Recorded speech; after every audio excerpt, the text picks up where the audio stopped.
അത് നമുക്ക് കോഴിക്കോട് ബീച്ചിൽ പോയിരുന്നാലോ? അന്തേ പെട്ടെന്ന് ഒന്നില് കൊറേയല്ലേ കോഴിക്കോട് ബീച്ചിൽ പോയിട്ട്. ആ പഴയ തട്ടുകട, ആ പഴയ ഫുഡ് സ്ട്രീറ്റ് ഒന്നല്ലേ, വേറെ എന്തെങ്കിലും ചേഞ്ച് ഉണ്ടെങ്കിൽ പോവാ. അത് പഴയ കോഴിക്കോട് ബീച്ച്. ഇനി വരാൻ പോകുന്നതേ വേറെ ലെവല് കോഴിക്കോട് ബീച്ച് കാണണോ? ഹായ്, കോഴിക്കോട് നല്ലൊരു വെൻഡിങ് മാർക്കറ്റ് ആകാൻ പോകട്ടോ. നമ്മൾ വിദേശ രാജ്യങ്ങൾക്ക് പോയാലുള്ള ഫുഡ് സ്ട്രീറ്റ് ഇല്ലേ, അതേപോലെ തന്നെ വെൻഡിങ് ഫുഡ് സ്ട്രീറ്റ് ആകാൻ പോവാണ്.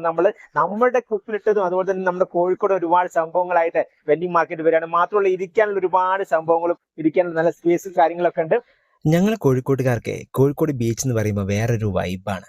അപ്പോൾ ഈ സംഭവങ്ങൾ കാണുമ്പോൾ ഭയങ്കര സന്തോഷമാണ്. ഒരു വെൻഡിങ് മാർക്കറ്റൊക്കെ വരുന്ന സമയത്ത് നമുക്ക് വളരെ ചില്ല് ചെയ്യാൻ പറ്റും. പക്ഷേ ഈ സംഭവങ്ങളൊക്കെ ഇതേപോലെ മെയിൻറ്റെയിൻ ചെയ്ത് കഴിഞ്ഞാൽ നല്ല ഭംഗിയായിരിക്കും. കാരണം എൻ്റെ ഒരു ആഗ്രഹം എന്ന് പറഞ്ഞാൽ ഇതൊരു ഭാവിയിൽ ഒരു എക്കോ ബീച്ചൊക്കെ ആവുന്ന സമയത്ത് ഒന്ന് ചിന്തിച്ച് നോക്കും നിങ്ങൾ. ഒരു എക്കോ ബീച്ചൊക്കെ ആയിട്ട് നമ്മുടെ കോഴിക്കോട് മാറുമ്പോൾ എന്ത് ഭംഗി ഉണ്ടാവും.